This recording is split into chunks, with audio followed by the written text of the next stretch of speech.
My home is in New York, but several years ago I stayed in Charleston, South Carolina for a few months. At the end of my visit, I returned to New York by ship. In those days, we traveled by sailing ships. Sailing ships took about a week to sail from Charleston to New York. When the winds and the tides were good, the journey took 6 days. If there was little wind and we had to wait for a good tide, the journey took 8 days.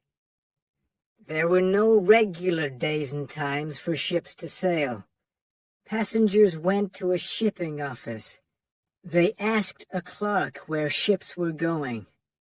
The clerk told the passengers the names of the ships and their destinations. Then he wrote the passengers' names beside the names of the ships. The captains of the ships looked at this list. Then they sent messages to the passengers when their ships were ready. A ship was going to sail from Charleston in the middle of June. Its destination was going to be New York. I booked a cabin on the ship. Then I waited in a hotel. I wanted to find out the names of the other travelers. The list of the passengers' names was kept in the shipping office. So I went to the shipping office and I looked at the list. There was one name on the list that I knew: Cornelius Wyatt. Cornelius and I were students together at university. A few months earlier, I had heard news about Cornelius Wyatt. A friend in New York wrote me a letter. Cornelius had married a beautiful and charming young woman. I wanted to meet Mrs. Wyatt. I had never seen her. Why were Cornelius and his wife in Charleston? Cornelius was an artist. He painted pictures. He also bought and sold paintings. Old paintings were worth a lot of money in New York. Was that the answer to my question? Maybe Cornelius had found a valuable painting in Charleston. There were many old families in South Carolina. The families had brought many paintings from Europe. Was Cornelius taking an old painting to New York? I was going to find the answer to both these questions soon. We were traveling together on the same ship. A captain sent a message. His ship was going to sail to New York the next day, June 15th. I went to the harbor and boarded his ship. I looked at the list of passengers and their cabins. Cornelius Wyatt had booked 3 cabins. He had the 2 cabins opposite mine and the cabin beside mine. He was not traveling alone. He had 3 ladies with him, his wife and his 2 sisters. The 2 sisters were in a cabin opposite my own cabin. I expected Cornelius and his wife to take the second cabin opposite mine. But who was going to be in the 3rd cabin? I was surprised when I met Mr. and Mrs. Wyatt at last. Cornelius looked ill, and he was not pleased to see me. "My friend, we have much to talk about," I said. "And is this your charming and beautiful wife?" The lady with Cornelius was wearing a veil. The thin material covered her face, and I could not see her clearly. But she said good morning to me politely. She spoke slowly. She had the accent of South Carolina. She did not speak with a New York accent. Cornelius did not speak to me.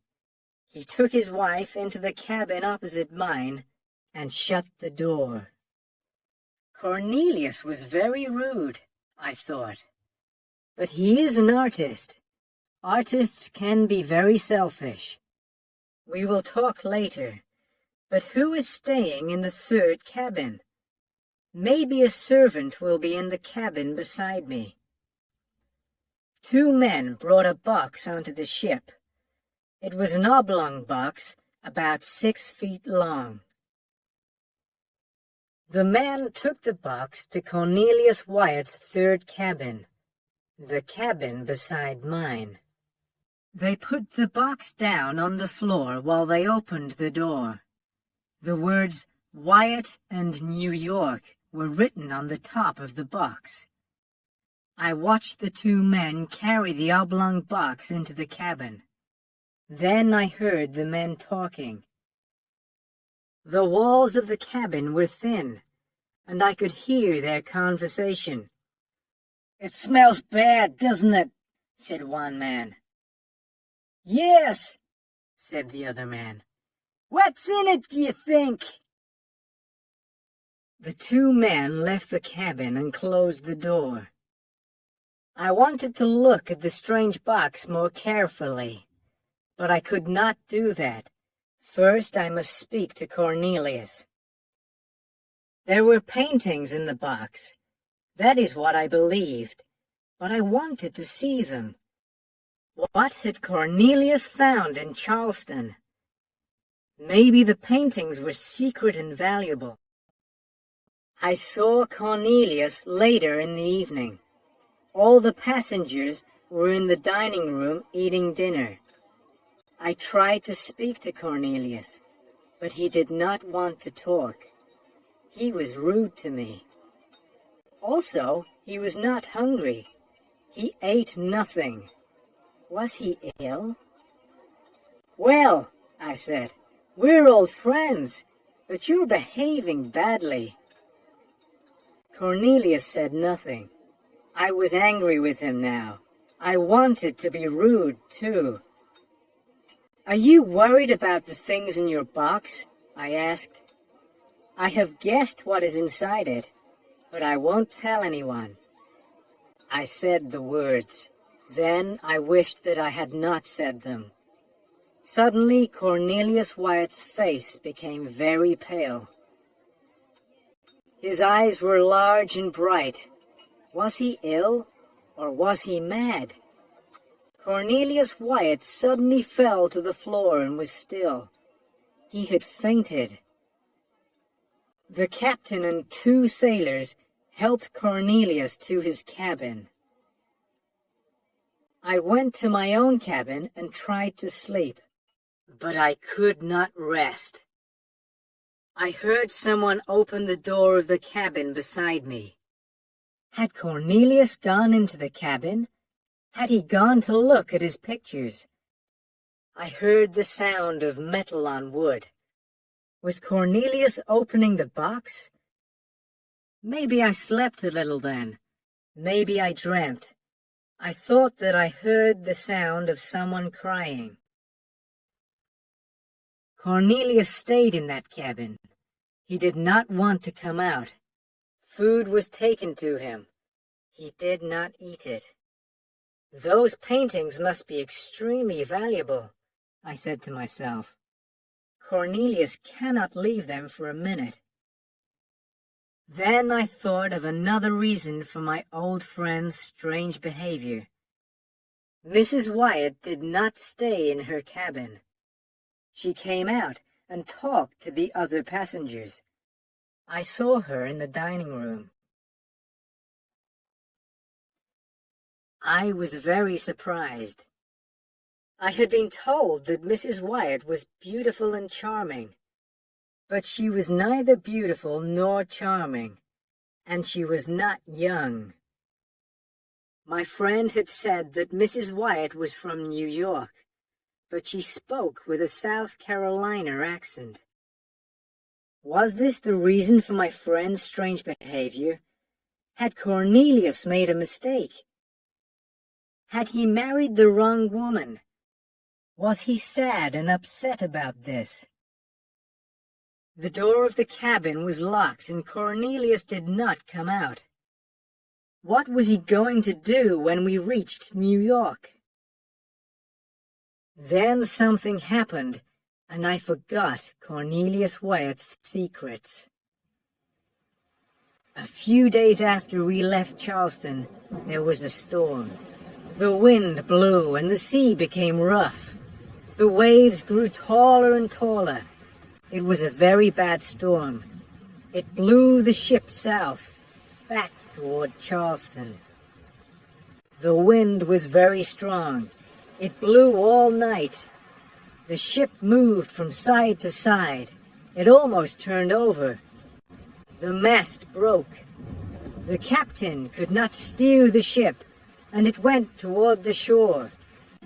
The ship hit some of the sharp black rocks on the coastline, and it started to sink. Soon, seawater came along the corridors and into the cabins. "Leave the ship!" the captain shouted to everyone. "Quickly, go to the small boats! Do not stop to take anything with you!" I ran out of my cabin and I saw Mrs. Wyatt. I saw Cornelius Wyatt's two sisters. The sailors helped us to get into a rowboat. There were 15 of us in the boat. The captain was with us. It was daylight, but black clouds were in the sky. We could see land 2 miles away. The wind was blowing toward the land. We looked up at the ship.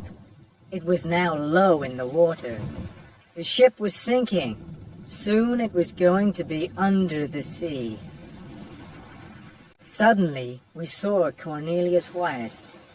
We had forgotten him. Cornelius was pulling the oblong box toward the side of the ship. He was pulling the box toward our rowboat. His eyes were wild. He was terribly frightened. "Mr. Wyatt!" shouted the captain. "Get into this boat now! The ship is sinking!" "I cannot leave my box," Cornelius replied. "I must get into the boat with my box." "No, I cannot leave my box," Cornelius shouted again. "Is your box more important than your life?" I shouted. Cornelius looked at me. I saw madness in his eyes. He hated me. He hated my question. "Yes, yes, yes!" Cornelius shouted. He lifted the box onto the side of the ship. As he pushed it over the side, he held onto it. The box and Cornelius fell into the sea. Both the man and the box went straight down into the water. Cornelius and the oblong box did not come up again. "Get the boat away from the side of the ship!" shouted the captain. We pulled on the oars and the rowboat moved away from the sinking ship. In a few minutes the ship had sunk beneath the sea. The wind blew our rowboat to the shore. At last we were safe. A month later, I met the captain again. We talked about the storm and our escape from the sinking ship. We talked about Cornelius and the oblong box. "It was a mistake to bring that box onto the ship," the captain said. "The box brought bad luck to the ship. I did not want to take the box." "What was in the box?" I asked. "The body of Mr. Wyatt's dead wife," the captain replied. "Mr. Wyatt's wife died suddenly on June 14th. She died in Charleston on the day before we sailed. Mr. Wyatt had to return to New York, and he wanted to take his dead wife's body with him. None of the other captains wanted to carry a dead body in their ships. Some people believed that it is bad luck to keep a dead person on a ship. But Mr. Wyatt asked me again and again. He became very upset. At last I agreed, He lied to the shipping clerk and the other passengers. He said that there were valuable paintings in the box." "So who was the Mrs. Wyatt that I met?" I asked him. "She was his servant," said the captain. "Wyatt loved his beautiful wife very much. Only I knew the truth."